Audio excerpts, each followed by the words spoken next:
સાહેબ એને થોડું ઓફ થઈ ગયું હમણાં થોડું ખારું કરતા હોય છે પણ ઘણું ઉપાય છે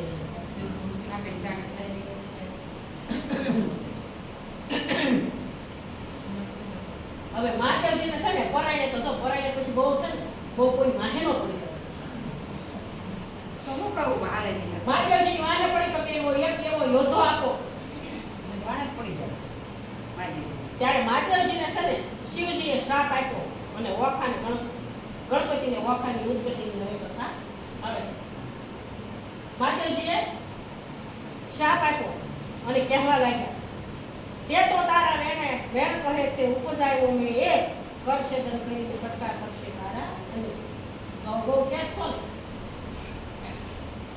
આજે 1000 હાથ પાસે ને 1000 હાથ કપાશે જાત અને એવો શ્રાપ આપો તો કે એક દિવસ તારા 1000 હાથ કપાશે અને તારા કટકા કરશે અને ત્યારે ભગવાનના પગમાં પડી ગયો ભગવાનને કહેવા લાગ્યો ભગવાન ચિંતા થવા માંડી જો પસાવતા આવડવું જોઈએ ભલ્યું ને એ પસાવતા આવડવું જોઈએ પાછો નહીં એનો નાશ થઈ જાય એમ રાજાએ કશું નહીં અને નારદજીએ કીધું કે પાછો ભગવાનની સાથે વાત મળી ત્યારે ભગવાને કીધું કે જા તને છે ને આ તારા 1000 હાથ કપાશે તારા એક કટકા થશે ત્યારે હવે ભગવાન મને ચિંતા થાય કેમ જાણું કઈ રીતે જાણું કે મારો કોઈ દુશ્મન ઉભો થયો તે તો સ્વામી હું કેમ જાણું મુજને ચિંતા થાય લે માણસ તને આ ધજા આપું છું જ્યારે ધજા ભાંગી પડશે ત્યારે તારે તારા કર સેદાશે ને ઉદીર્તનો વરસાદ થશે તારા નગરની ઉજાર કોઈ ભગવાન દયાળુ હતા એવું જાણવું કેમ કે મારો દુશ્મન કોઈ પેદા થયો છે ત્યારે કે આને તને એક આ ધજા આપું છું આ ધજા તારે મૂળની અંદર રાખવાની જે ત્યાં ધજા નીચે પડે ને તેથી સમજવાનું કે કોઈ તારો દુશ્મન ઉભો છો તારથી કોઈ વળ્યો અને તારા 1000 હાથ કપાશે તારા ધરતી મસ્તક જુદો થશે મરવાનું પાછો અમર છો તો મરવાનું પાછો બેઠાની લઈને પાછો વળ્યો દધા રીતે એને હવે બાણાસુર આવ્યો નગર મોજાર ત્યારે તું સમજજે વિપુ ઉત્પન્ન થયો છે સાર હવે વરદાન પામીને વળ્યો બાણાસુર શોણિતપુરમાં જાય આવા સમયે મહાદેવજી કહે મારે તપ કરવાનું મન થાય આ બાણાસુરને વળાવી દીધા વરદાન આપ્યું કે જાઓ તમે તમારું ભરવાનું વરદાન માગી ગયા છો જાઓ અને બાણાસુર જાય છે ઘરે પછી મહાદેવજી કહેવા લાગ્યા પાર્વતીજીને તમારે તપ કરવા માટે ચાલો મહાદેવજી તો 86,000 વર્ષ તપ કરતા એટલે માતાજી રડવા લાગ્યા પાર્વતીજી કહેવા લાગ્યા તેવા સમયે ઉમૈયાજી એમ હાંડ્યું હતી રુદ્ર મહારુદ્રવાણી બોલ્યા લે અમારું વરદાન એક પુત્ર ને એક પુત્રી ઉદાવજે વરદાન આપીને મહાદેવજી વનમાં તપ કરવા જાય માતાજી રડવા લાગ્યા કહેવા લાગ્યા કે ભગવાન તમે તો તપ કરવા જાઓ તમારા કઈ ઠેકાણા નહીં આ કવિતા તું થોડા કોઈ પાડોશી છે કોના ઘરે એકલું લાગે તો જાઓ માટે અહીંયા કેટલા જ રહી છે એક સંતાન નથી માટે શિવલે થાય તમારું કઈ ઠેકાણો નહીં ત્યારે ભગવાને કીધું કે જો હું તપ કરવા માટે જાઉં છું પણ તમે એક વરદાન આપું છું કે તમે જેથી એકલું લાગે ત્યારે છે ને પુત્ર અને પુત્રી ઉપજાવશે એવું વરદાન છે કે જમણા આંગના મહેલમાંથી ગણપતિ બાપા અને ડાબા આંગના મહેલમાંથી ઓખા એવો દીકરો અને દીકરી બે ઉપજાવશે કે હવે વરદાન આપીને મહાદેવજી વનમાં તપ કરવા જાય હવે મહાદેવજી વનની અંદર તપ કરવા માટે જાય છે એક દિવસ ઉમૈયાજી નાવા માટે જાય છે ત્યારે મનની અંદર વિચાર આવ્યો કે આ શિવનું ઘર મોટું છે કોક આવે હું નાવા ગયો હોય કોઈ આવ્યું હોય તો બાળે કોઈને બેહાડ્યું હોય તો સારું પડે એટલે માતાજીએ છે ને ભગવાનને આપેલા વરદાન એમાંથી કે દક્ષિણાંગથી મેટ લઈને ઘડ્યું અગણિત રૂપ હાથ ચરણને ઘૂંટણ પાણી ટૂંકું અંગ સ્વરૂપ પહેલા હાથ ચતુર્ભુજને ખાંડ મોટી પરમ દિશે વિશાળ શોભા તેની શોભરીએ કંઠે મુહર ટૂંકા હાથ મોટી ખાંડ અને ઠીંગણા એવા ગણપતિ બાપાની ઉત્પત્તિ કરી માતાજીએ અને એમાં પ્રાણ પૂર્યો અને હવે કે પેલા હાથમાં જળકમંડળ બીજામાં મોદિકનો હાથ ત્રીજામાં છોડે પક્ષીને ચોથામાં જપે છે માં ગણપતિને ઉપજાવીને બોલ્યા પાર્વતી માં આની સાથે જોડ હોય તો ગણપતિ બાપાની ઉત્પત્તિ કરી પછી માતાજી રોવા લાગ્યા કહેવા લાગ્યા કઈ દીકરો છે ને ભગવાને કીધું બેનું વરદાન આપ્યું માટે અહીંયા જો એક બેન હોય તો બે ભાઈ બેઠા બેઠા વાત કરે એટલે દીકરી ઉપજાવી કે દીકરી કેવી શેઠો ટીકડી રાખડી અંગોળો વાકો મોડ કંઠ કપોતે કામિની તેને કહીએ મોડા મોડ. હવે પરીક્ષિતજી સુખદેવજીને કહે છે કુંવારી કન્યા જે ઘર સાચવવાને બાળકો પ્રગટતી હોય ત્યાં માતાજી પાર્વતીજીએ ગણપતિ અને ઓખાની ઉત્પત્તિ કરી અને રહેવા લાગ્યા કૈલાસની અંદર. હવે અમુક સમય ગયો, શિવજી ગણપતિજીનો શિરછેદ કરે છે.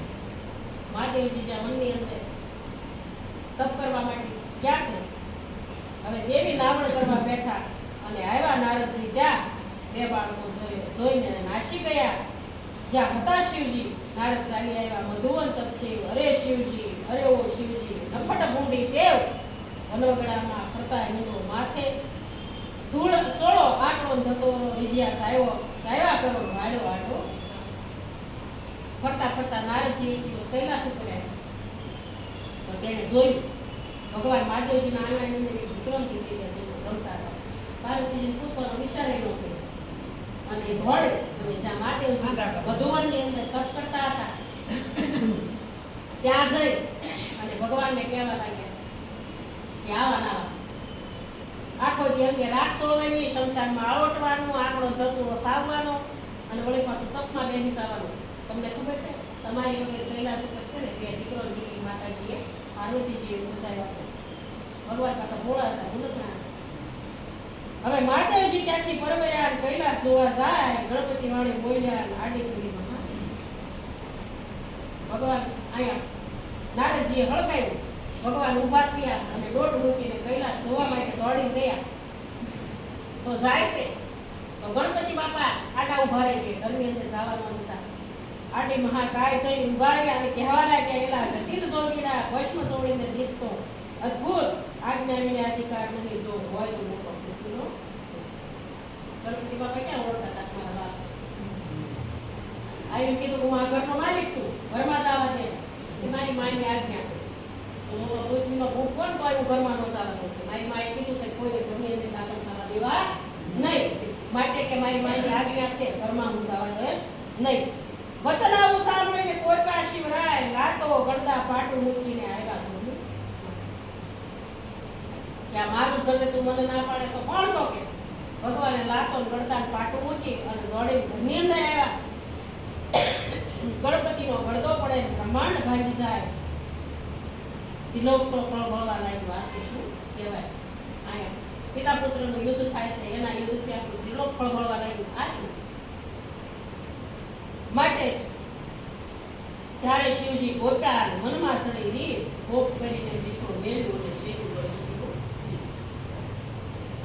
ભગવાનની સાથે યુદ્ધ થયું ગણપતિનું અને ભગવાનને ક્રોધ થયો અને ભગવાને પોતાનું ત્રિશૂળ મૂક્યું અને ત્રિશૂળથી ધડથી મસ્તક જુદું થયું. પહેલા તો ગણપતિ એવા નોર્મલ હતા, આમ હતા, સૂંઢ નહોતી, કાન નહોતા, એ તો મસ્તક હાથીનું સડાવવાથી ગણપતિ આવે.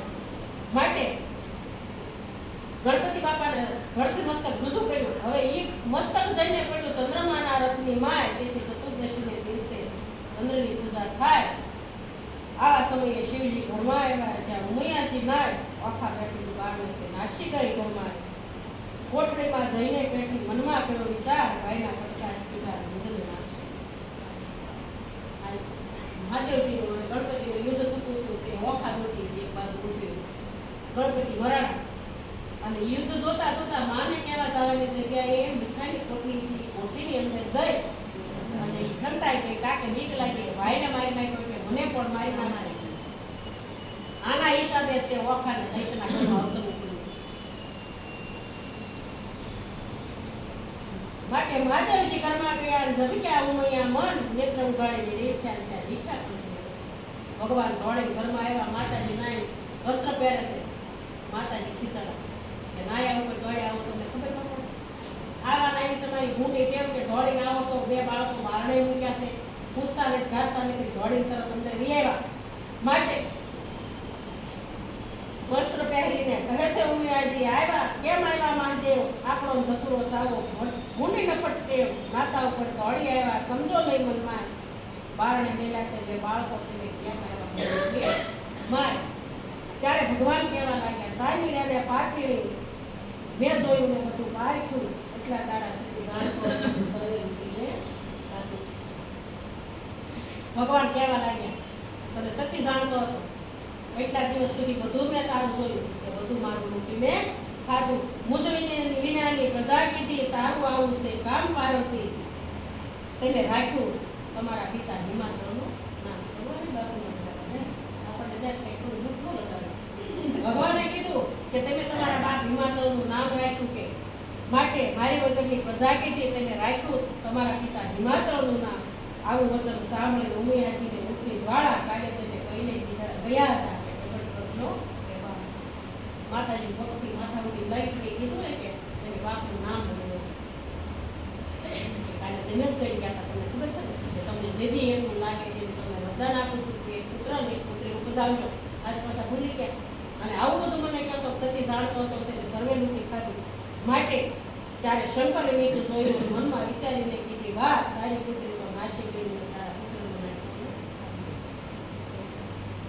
માતાજીને કહેવા લાગ્યા કે તારી દીકરી નાશી ગઈ છે હંતાઈ ગઈ એને નથી જોઈ મેં પણ તારા દીકરાને મેં મારી નાખ્યો હવે દીકરાને મારી નાખ્યો એવી વાત સાંભળી એટલે માતાજી રડવા લાગ્યા કલ્પાન કરવા લાગ્યા અને રડવા લાગ્યા અને કહેવા લાગ્યા વાડી વિના જુએ વેલડી ને વાછરું વિના જુએ ગાય પાલો વિના જુએ બેનડી રે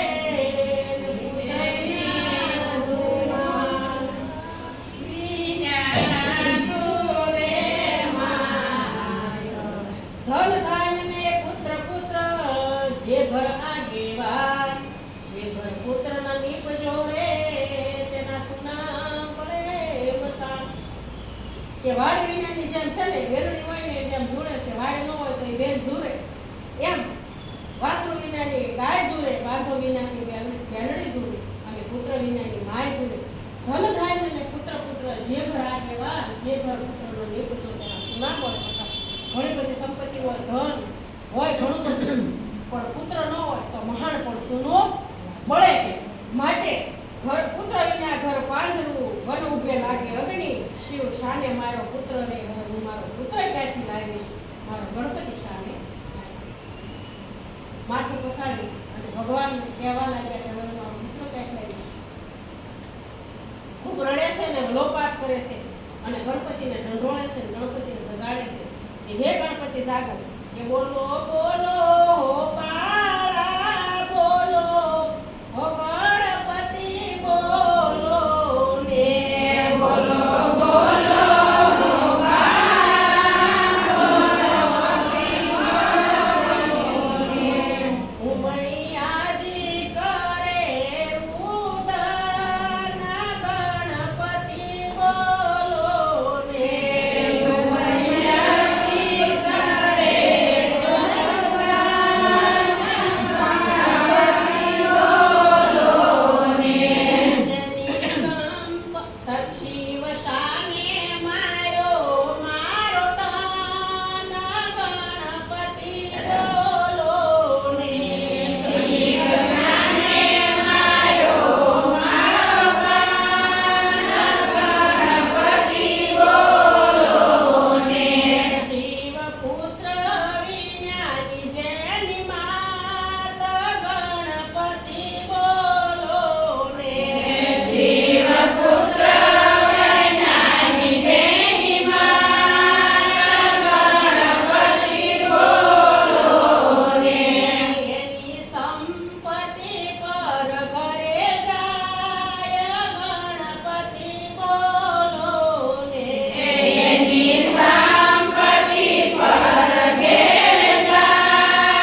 તમે મારા તનને માર્યો, મારા દીકરાને કેમ માર્યો છે? પુત્રની માં હોય એની સંપત્તિ પર ઘરે જાય, એટલી બધી સંપત્તિ હોય, જેના ઘરે દીકરો ન હોય ને એ બધું વસાય, એનું બધું જ કોઈને બીજાને જાય. માટે કે તમે કેમ મારા દીકરાને માર્યો? ત્યારે શિવજીને જ્ઞાન આવ્યું અને કહેવા લાગ્યા કે પેલા નારદિયાનું આ કામ એ જૂઠા બેનો બોલાનું નામ છે, તેને સર્વે વાત બોલે જૂઠી કરી અને હું તપમાંથી ઉઠીને આવ્યો. આવો ગુનો દિવસ ઉઠ્યો તે મેં તમારા ધનને માર્યો. માતાજી ખૂબ રુદન કરે છે ત્યારે ભગવાન મહાદેવજી ગણપતિજીને વરદાન આપે છે અને ગણપતિજીને સજીવન કરે છે. માતાજી પાર્વતીજીને આશ્વાસન આપી કહેવા લાગ્યા કે તમે શાંત થાવ, સાના એવો હું કાંઈક હવે કંઈક બીજી વ્યવસ્થા કરું છું. અને હવે ગણપતિજીને સજીવન કરે છે. ભગવાને છે ને નંદી અને ભૃંગી નામના બે ગણ હતા, એ ગણને બોલાવીને કીધું કે જાઓ તમે રસ્તાની અંદર પહેલું તમને જે સામું મળે તેનું ધડથી મસ્તક ઉતારીને લઈ આવો. નંદી ભૃંગીને મોકલ્યા, પહેલી પોળે જાય, વસ્તી પડ્યો માર્ગમાં અને શીશ ભર્યો તેનો ધ્યાન. ગજરું શીશ લાવીને ધડ ઉપર મેળ્યું, ઘટ ગડગડીને બેઠું નીકળ્યું મોટું. નંદી ભૃંગીને કીધું કે જાઓ તમને પ્રથમ પહેલા જે કોઈ સામું મળે તેનું ધડથી મસ્તક ઉતારીને લઈ આવો. ત્યારે રસ્તાની અંદર પ્રથમ પહેલા એવા હાથી સામો મળ્યો, હાથીનું ધડથી મસ્તક ઉતારી અને નંદીને ભૃંગી લઈ ભગવાનની આગળ લઈને આવ્યા. ત્યારે ભગવાને કહ્યું, હાથીનું મસ્તક હતું તે ધડ હતું, તે ધડની ઉપર મૂક્યો. હાથીના મસ્તકની અંદર કપાળ એટલે મોટું પેટ નીકળ્યું. હવે આવું જોઈ કાળા અને કુંભસ્થળો વરવા એના દાંત, આગળ મોટી લાંબી સૂંઢ ને પહોળા એના કાન. ગડગડી હેઠું બેઠું નીકળ્યું મોટું પેટ, કાળા એના કુંભસ્થળો વરવા તેના દાંત, આગળ મોટી સૂંઢ અને લાંબા પહોળા કાન. પાર્વતીજી બોલવા લાગ્યા, ઓહો ભગવાન, આ શું કરો છો તમે અને શું કરવા માંગો છો તમે? આવો દીકરો કેવો રૂપાળો મારો દીકરો હતો, આના પહોળા મોટા કાન છે, આગળ મોટી લાંબી સૂંઢ છે, મોટા મોટા દાંત છે. આવો દીકરો મારો ન હોય ત્યારે દેવોમાં જાશે તો પોષણ થશે, અપાર દેશે દુઃખ, દેવતા સર્વે વેણા દેશે અને પાર્વતીનું દુઃખ. આ દીકરો મારો દેવની અંદર જાહે, દેવ સભામાં જાશે તો અપો ભાષી કરશે અને કહેશે કે આ પાર્વતીનો શિવનો દીકરો આવો દીકરો હોય. કાંઈક ભગવાન કાંઈક જરાક તો જોવો. ત્યારે શિવજી બોલ્યા, સુણો વાત સતી, સુરનર મુનિવર સર્વે પૂજશે, ગણનાયક ગણ. ભગવાન માતાજીને આશા બોલાવી કહેવા લાગ્યા, સાંભળો, હું વાત કરું તો તમે સાંભળો. આખી પૃથ્વીની અંદર તમારો દીકરો પ્રથમ પહેલા પૂજાશે. બધા જ દેવની પૂજા પહેલા તમારા દીકરાની પૂજા થશે. રૂપ ન જોવાય, ગુણ જોવાય. ઘણી રૂપાળી બાઈ હોય મારી જેવી, પણ એમાં ગુણ જ ન હોય તો એ છે ને રૂપનો ભાર લાગે. આપણે એમ કહેતા રૂપ તો ઘણું બધું છે, અને ગુણનો થાતો છે એમ હારે છે ને. રૂપની કેટલી ગુણ હોય ને તો વાંધો ન આવે. બાકી છે ને રૂપ હોય પણ ગુણ ન હોય તો આ રૂપનો ભાર લાગે. માટે રૂપને ગુણને વાદ થયા અને ચાલ્યા રાજદ્વાર, ગુણને આપ્યા બેસના અને રૂપને ગયા નિવારા. રૂપને ગુણને જઈને વાત થયા. રૂપ કે હું મોટો, ગુણ કે હું મોટો. ત્યારે કે હાલો આપણે છે ને તેના રાજા પાસે જઈએ, રાજા ન્યાય કરશે. ત્યારે રાજાએ છે ને ગુણને બેસના આપ્યા, રૂપને કીધું ભાઈ જા.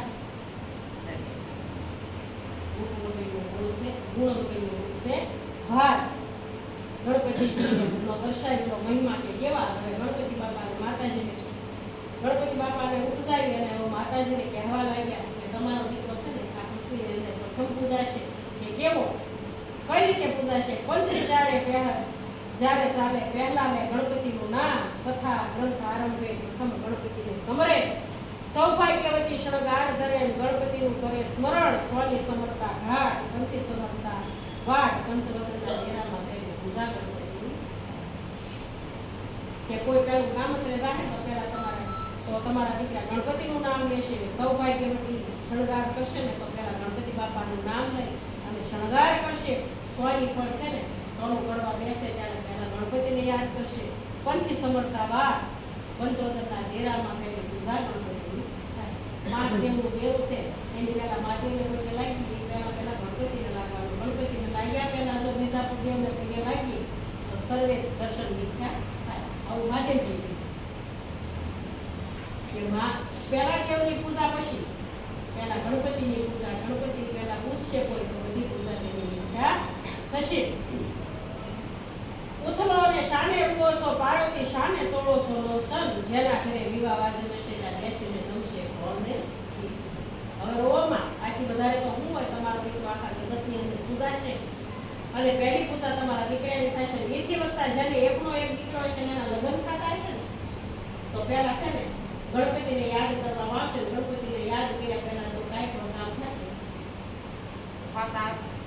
આપણે ગણેશ બોલ્યા મોટી ફાયદા માટે છે ને રામ તમારા દીકરાને પહેલા છે ને કોઈનો એકનો એક દીકરો ભણતો હશે ને તો પહેલા તમારા દીકરાને યાદ કરશે ને એને ઘીને ગોળ ધરાવી અને પહેલી પૂજા ગણપતિની થશે. હવે શાને લોચન સોળો છો અને શાને રોવો છો, ઊભા થાવ અને જાઓ મોઢું ધોઈ અને ગણપતિની આગતા સ્વાગતા કરો. હવે ઉમૈયાજીએ ઓખાને આપેલા શાપની વાત છે. ગણપતિજી ઉપજાવી, ગણપતિજી સજીવન કરી, આવો ગુણનો ભંડાર એવા ગજાનંદને ઊભા કરી અને પછી માતાજી કહેવા લાગ્યા કે ઓલી દીકરી કઈ ક્યાં?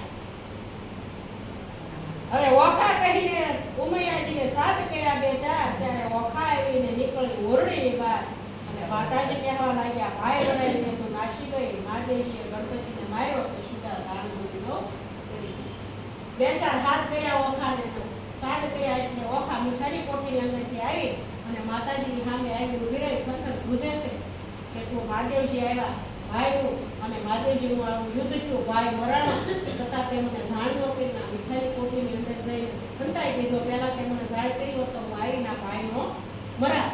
માટે માતાજીને ક્રોધ થયો અને કહેવા લાગ્યા માતાજી કે તું ક્યાં ગઈ હતી? ત્યારે ઓખા કહેવા લાગી કે માં મને બીક લાગી ને એટલે મીઠાની કોઠી છે એની અંદર જઈને હું ખંતાઈ ગઈ હતી.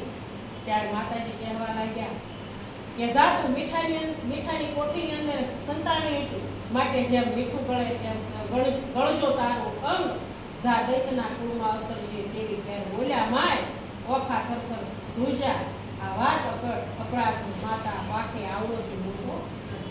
માતાજીએ શાપ દીધો કે જા દૈતના ઘરમાં તે મને જાણ ન કરી અને આ ગણપતિ મારાનો તારા હિસાબે તે મને એવું કીધું હોત તો આ બધું બને નહીં. માટે જા તને શાપ દઉં છું, તું મીઠાઈની અંદર સંતાણી હતી, જેમ મીઠું ગળે તેમ તારું આખું શરીર ગળી જશે અને તું કોઈ દૈતના ઘરમાં જઈને અવતરશે. ત્યારે ઓખા કહેવા લાગી થરથર ધ્રુજી અને કહેવા લાગી માં હું તો કામ નહીં, મને તો આ યુદ્ધ જોઈ એવી કાંઈ ખબર પડી નહીં અને હું ઘંટાઈ ગઈ, તમને જાણ ન કરી. માં નાના એવા અપરાધની અવડી મોટી સજા. માટે માતાજી કહેવા લાગ્યા ઉમૈયાજી કહે શાપ દીધો તે કેમ કરી હવે મિથ્યા ન થાય, દેવ દૈતના કુળમાં અવતરશે અને કોઈ દેવ કરીને જાય. જા દૈતના કુળમાં તો તું અવતરીશ. હવે આ અપરાધ આજે શાપ દીધો એ મિથ્યા નહીં થાય પણ તને કોઈ દેવ કરીને જશે. આ જ કથા હવે ઓખાને અનિરુદ્ધમાં રીવાય, કારણ કે દેવને દૈત્યની વાત છે. માટે કે તને કોઈ દેવ વરીને જાય અને ચૈત્રના વિનારકમાં પાય તારો મહિમા ઓખા અરણ જે સાંભળે તે મહારૂપ મુકાય. જા 12 મહિનાની અંદર એક ચૈત્ર મહિનો એવો આવશે કે ચૈત્ર મહિનાની અંદર તારો મહિનો, આ મહિનાની અંદર તારા જે ગુણગાન અને તારું જે ઓખા અરણની જે આ વાર્તા સાંભળશે તે મહારોગથી મુકાશે અને તારો મહિમા આ મહિનાની અંદર ગવાશે.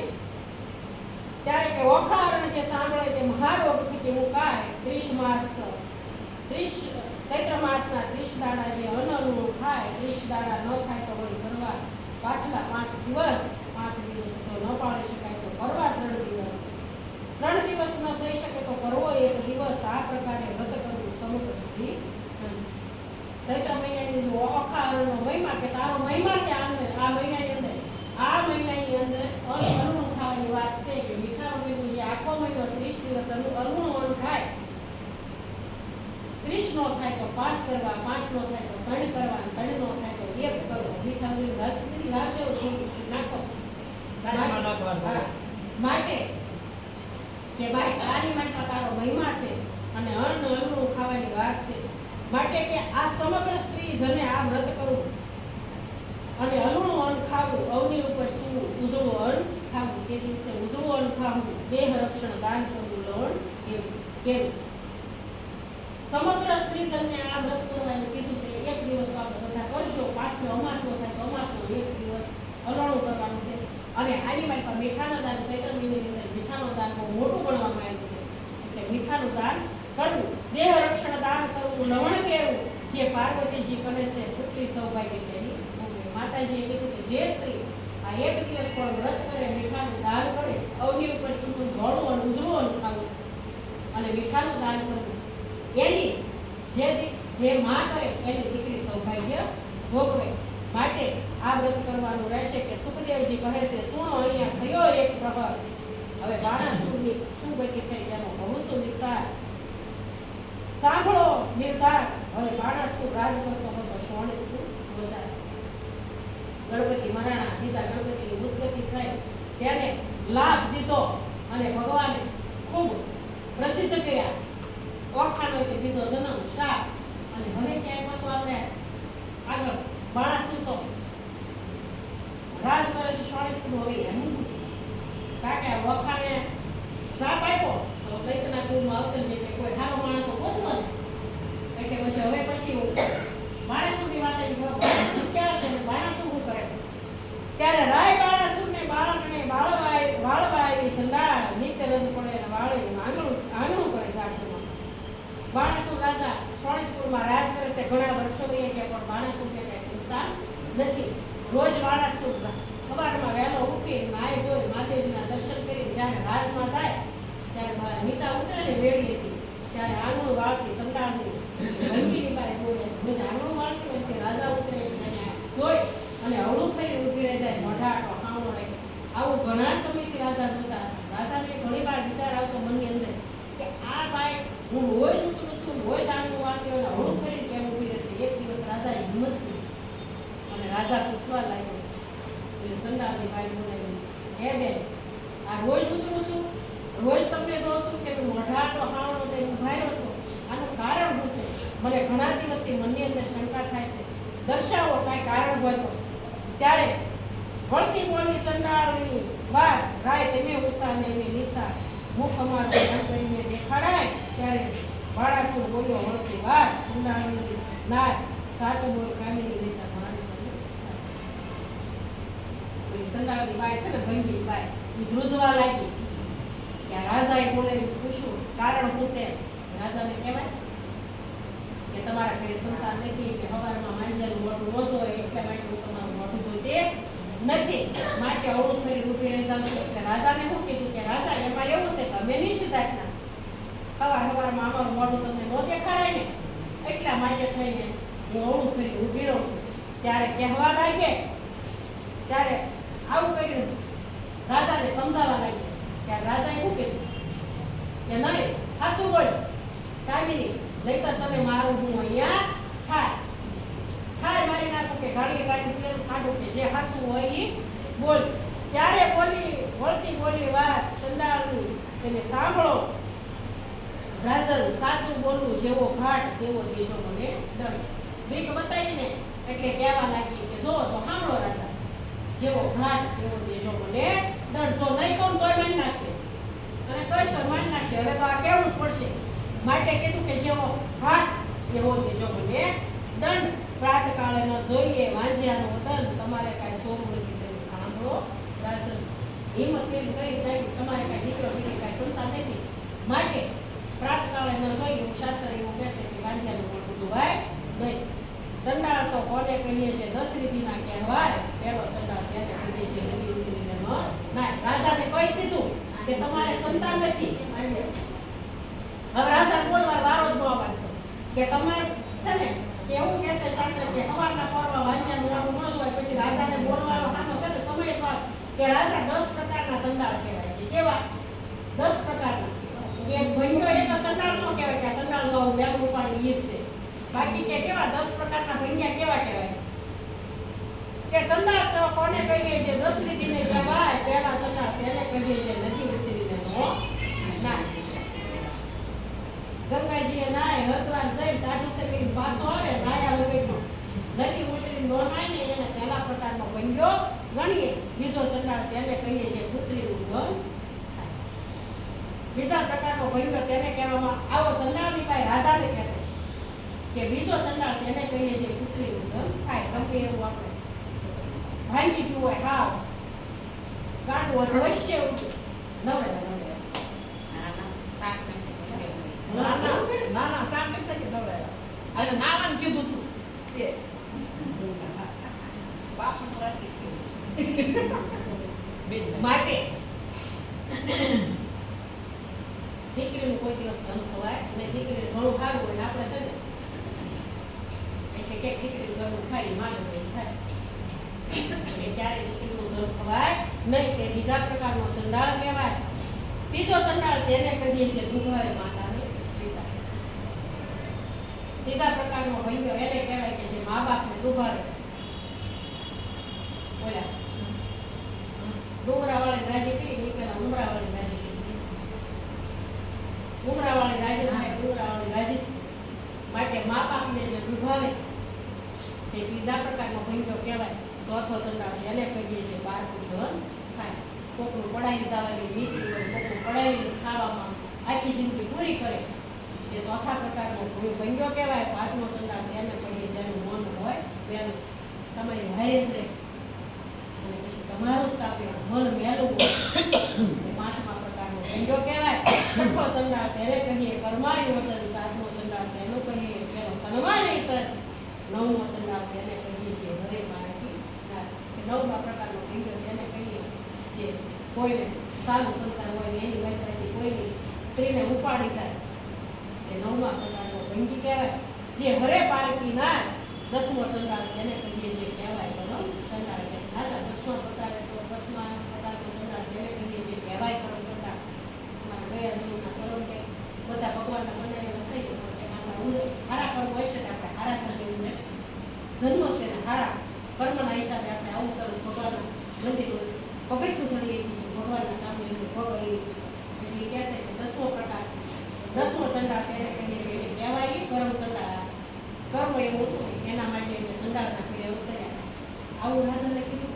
રાજાને નિયંત્રે લાગી ગયું. કોઈનું ન લાગ્યું મને એને વાંચ્યું કીધું. રાજાની આંખ ખુલી ગઈ. હવે રાજા કહેશે કે દીકરાને કેટલું કેમ આવડું મોટું રાજ છે આખો સૃષ્ટિનો અધિપતિ છું દીકરો તો જોઈએ એટલે પાછા મહાદેવજી યાદ કર્યા અને મહાદેવજીને યાદ કરી પાછો બાળાસુર મહાદેવજીની સામે છે ને તપ કરવા લાગ્યો અને મહાદેવજીને મનાવવા લાગ્યો. વળ્યો બાળાસુર રાય પુત્ર મેળવવાને જાય મહાદેવજી પાસે આવીને બેઠો તપ કરવા જાય. હજાર હાથે તાળીએ પાડી બીજા ત્યારે મહાદેવ આપો આપો શિવજી અને પુત્ર એક થયો. મહાદેવજીની સામે જઈને હજાર હાથે તાળે પાડે. ભગવાન તો બંધાય હતા ને જ્યારે બોલે ત્યારે આવી ઉભો રહે. હજાર હાથે તાળે પાડી ત્યારે ભગવાન દોડીને એની સામે ઉભા રહી ગયા કહેવા લાગ્યા શું કામ છે અને શું કરવા બોલાવ્યો છે. ત્યારે કહેવા લાગ્યો કે ભગવાન મને તથ્ય પુત્ર આપો. હમણાં મારે પુત્ર જોઈએ શિવ. ત્યારે ભગવાન કહેવા લાગ્યા કે ચિત્રગુપ્તના લીજીએ કર્મ તરા જોનાર પૂર્વે તું રાજા કહેવાયો વિશ્વતનો. તો કર્મ બ્રહ્મના બાપને ભોગવવું પડ્યું હતું. તું સાંભળ કે તારા ઘરે પુત્ર નથી એનું કારણ શું છે કે ગયા જન્મની અંદર તું એક છે ને વણિક હતો વાણીઓ હતો. તારા ઘરે એક પુત્ર હતો. તારા ઘરે હતો એક નાટક વાયો બાળ. ભોજન કરવા તું બેઠો હતો. તું સાંભળ ભૂપાળ તું પાણામાં સંભાળ્યો વેગે તારો બાળ માટીવાળા હાથ બાળકને તે વાર તેથી તુજને શંકા આવી અને હાંકી કાઢ્યો બાળ. બાળક ત્યાં તુજો અને સાંભળ ભૂપાળ બાળકને રેસડી તને ગયો નહીં તાર પુત્ર વાલો નથી માટે તું રહેશે વાંજ્યો જન્મ તું સાર. કે તું કયા જન્મની અંદર વાળ્યો હતો. તારા ઘરે એક દીકરો હતો. દીકરો બહાર તું જમવા બેઠો હતો રમતો હતો. દોડીને આવી અને તારા ભાણાની મેં અંદર ભેગો જમવા બેસી ગયો. માટીવાળા હાથ હતા એટલે એકદમ ઉખાડી પ્રેમથી કહેવાય પણ હળદૂત કરીને કહેવાય નહીં. માટે છે ને હળદૂત કરીને બાળકને કાઢી મૂક્યો. કીધું જા તારા માટીવાળા હાથ છે હાથ ધોઈ પાછો આવશે ને પછી મારા ભણામાં બે છે ત્યારે છે ને એ બાળક છે ને બાળક એ ભગવાનનું રૂપ કહેવાય. એ બાળકે તને શ્રાપ આપ્યો તમે દીકરો વાલો નથી ને એટલે જા તને શ્રાપ દઉં છું કે આજથી તું 7 જન્મ સુધી વાંચ્યો રહેજે. માટે કર્મ તારું એવું છે એટલે તારા ઘરમાં દીકરો તો છે નહીં. મહાદેવજીએ ના પાડી દીધી. ભગવાન મહાદેવજી કોઈ દીકરો દેતા નહીં અને દીકરો કોઈ ખાતા નહીં. માટે મહાદેવજીએ કીધું કે જા ભાઈ તારું કર્મ છે એટલે કર્મ તારે ભોગવવાનો રહેશે. ત્યારે માતાજી ભગવાન બાજુમાં છે ને મહાદેવજીની બાજુમાં માતાજી બેઠા હતા. પુત્રી દૈત્યના ઘરમાં અવતરવાની વાત હતી. હવે ઉમૈયાજીએ પુત્રીને આપી અને આકાશવાણી થઈ. ઉમૈયાજી વાણી બોલ્યા તું સુણ બાળા સુણ રાય તારા મનમાં ગમે તો આપું ભગવાનને બાણાસુરની વચ્ચે આ વાર્તાલાપ થયો ને બધું બેઠા બેઠા સાંભળતા મહાદેવજીની વાત થઈ બાણાસુરની જ્યારે માતાજી કહેવા લાગ્યા કે ભાઈ બાણાસુર જો સાંભળ તને તો પુત્ર તો નથી માટેવે ના પાડી પણ મારી પાસે એક દીકરી છે તું કહેતો હતો દીકરીનું વરદાન આપું અને દીકરીને પુત્ર ગણીને તું રાખજે ત્યારે બાણાસુર કહેવા લાગ્યો પુત્રી મારે કોટી પુત્ર સમાન મારું વાંજિયા મારું પડે મને આપો તો બે બધા માતાજીને પગે લાગી અને પગમાં પડી ગયો કહેવા લાગ્યો એ દીકરી મારે 1000 પુત્રની સમાન હશે મને આપો વરદાન મારું વાંજિયા મેળવો ટળે કોઈ દેશનો રાજા જોઈશ ને રાખશે મારું નામ પોષ માસ પૂર્ણ થઈ મનની કાર વરદાન પામીને વળ્યો બાણાસુર શોણિતપુરમાં માતાજીએ વરદાન આપ્યું કે જા તને એક દીકરી આપું છું રાજા હરખાતો પોતે પાછો આવ્યો શોણિતપુરની અંદર આવી અને બારમતીને આખી વાત કરી અને હવે વરદાન પામીને વળ્યો બાણાસુર શોણિતપુરમાં થાય અને અમુક સમય જતા બાળમતીને ગર્ભ રહ્યો અને તેનો કહું મહિમા પોષ મહિનાથી પૂર્ણ માસ પ્રગટ થઈ કન્યા વધામણી પરવેર્યા રાજસભામાં જાય શાણા જ્યોતિષ તેડાવી અને તેની જન્મપત્રિકા થાય બાણાસુરને ત્યાં એક દીકરીનો જન્મ થયો અને એ જન્મ થતાની સાથે વધામણી માટે રાજસભાની અંદર જઈને કહેવા લાગ્યા કે તમારા ઘરે દીકરીનો જન્મ થયો છે એટલે રાજાએ શાળા જ્યોતિષ તેડાવ્યા અને બ્રાહ્મણને બોલાવી અને તેની જન્મપત્રિકા બનાવી વિદ્યા બળ કરીને ગુરુજી બોલ્યા તેની વાત પહેલી ઉમૈયાજીના અનુથી પ્રગટી છે આ કન્યા અને નામ અને રાશિ જોઈને આ દીકરીનું નામ કરશો ઓખા બ્રાહ્મણે જન્માક્ષર જોઈ કહેવા લાગ્યા કે આ દીકરી તમારી ગયા જન્મની અંદર છે ને માં પાર્વતીજી અને મહાદેવજીની દીકરી હતી અને આજે તમારા ઘરે દીકરી થઈને પ્રગટ થઈ છે માટે આ દીકરીનું નામ ઓખા એવું નામ ધરજો ગ્રહ વેળા શુભ લગ્નમાં સંતાન પ્રગટ થઈ છે સાત તેથી તારા હાથમાં ઉતારશે કન્યા ગ્રહ વેળા શુભ માટે છે ને આના ગ્રહની અંદર શુભ સાર સંતાન પ્રગટી છે સાત તેથી તારા હાથમાં ઉતરશે તારા જમાઈ થી તારા હાથ છે એનો ભાર ઉતરશે તેથી ઉતરશે વેકે તારા હાથનો ભાર આવી આકાશવાણીને તું સાંભળશ ખૂબ નિર્ધાર આ પુત્રી ઈચ્છા વરને વર્ષે કયા કારણે રૂપમાં જ્યારે પુત્રી પરણશે ત્યારે વર્તશે હાહાકાર આ દીકરી છે તારી ઈચ્છા વરને વર્ષે અને આ દીકરી પરણશે તેથી હાહાકાર થશે તારા નગરની મોજાર અને રુધિરની નદી વહેશે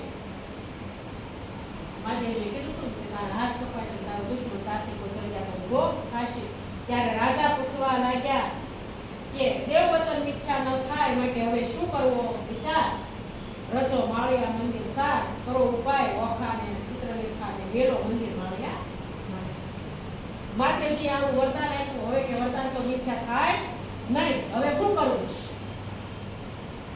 પ્રધાનને બોલાવી અને કીધું કે આપણા નગરની બહાર એક સરસ મજાનો મોટો મહેલ બનાવો તમારી દીકરી ચિત્રલેખા મારી દીકરી બે બેનપણીઓને આપણે તે મહેલની અંદર મૂકી દઈએ કે આપણે આ લગ્ન કરવાની વાત કરવાની નથી લગ્ન કરશું જમાઈ આવશે તો આપણને મારશે ને મારા હાથનો ભાર ઉતરશે માટે આ દીકરીને આપણે પ્રગટ કરવાની તે નથી હવે રાજાએ નગર થકી એક જોતન રાજાએ મેલ રસાયો સાત ગોખ બારી અટારી તેના કહેતા ન આવે પાર મસ્તક મળી મોતી જડ્યા માહે પીરોજી પટશાળ નીચલા હિંડોળા ખાટ 10 દિવસ માસને વર્ષ ગયા અને કન્યા મોટી થાય ચિત્રલેખા સંગે રમતા ઉલટના રાજા એવો સરસ મહેલ બનાવી દીધો હિંડોળા ખાટ માણેક મોતીથી બારીઓ જડી છે અને મઢી બહુ સરસ મોટો મહેલ બનાવી દીધો સમય જતા જતા દિવસ મહિના અને રાત ગઈ વર્ષ ગયા હવે આ કન્યા મોટી થવા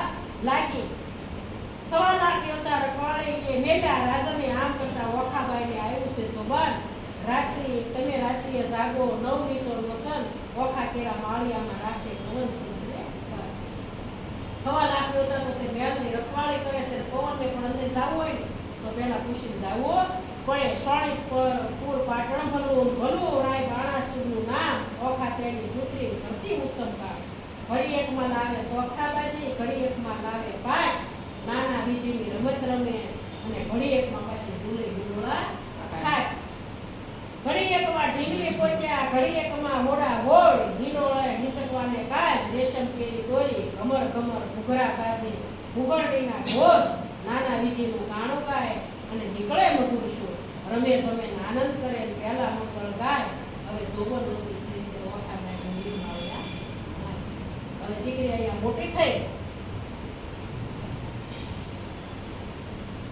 જોબનિયું આવ્યું રે ઓખા નાનકડી રેલો મારા જોબનિયાની સાસરી બેની ઘડી ઘડી રેલો તો સાંભળ સૈયર મારી વેનડી રે મારો મૂરખ પિતા કહીશ જોતો નથી રે બોલતી ઓખા વળતી વાત સાંભળ વેનડી રે મારો કન્યા કાળ વીતી જાય મારા જોબૈયાનો લટકો દાડા ચાર કાણા મળશે પણ નાણા નહીં મળે બેન પડીને કહેવા લાગી ચિત્રલેખાને કે આ મારો મૂરખ બાપ છે તે કાંઈ જોતો નથી દીકરી મોટી થઈ તો હવે પછી તેનું સગપણની તૈયારી કરવી પડે પણ આ મારો મૂરખ પિતા કાંઈ જોતો નથી નાણાં મળે પણ તાણા ન મળે ટાઈમે કાંઈ ન થાય ટાઈમે કામ જોઈ માટે કે નાણાં મળશે પણ તાણા નહીં મળે રેલો 5 વર્ષની પુત્રી તે ગૌરી કહેવાય જો તેનું કન્યાદાન થાય તો ખોટી એકનું ફળ સમાન કે 5 વર્ષની દીકરીનું જો કન્યાદાન કરે તો ખોટી એકનું ફળ સમાન છે પણ પુત્રી કેરા પિતાને કોઈ કેવડાવો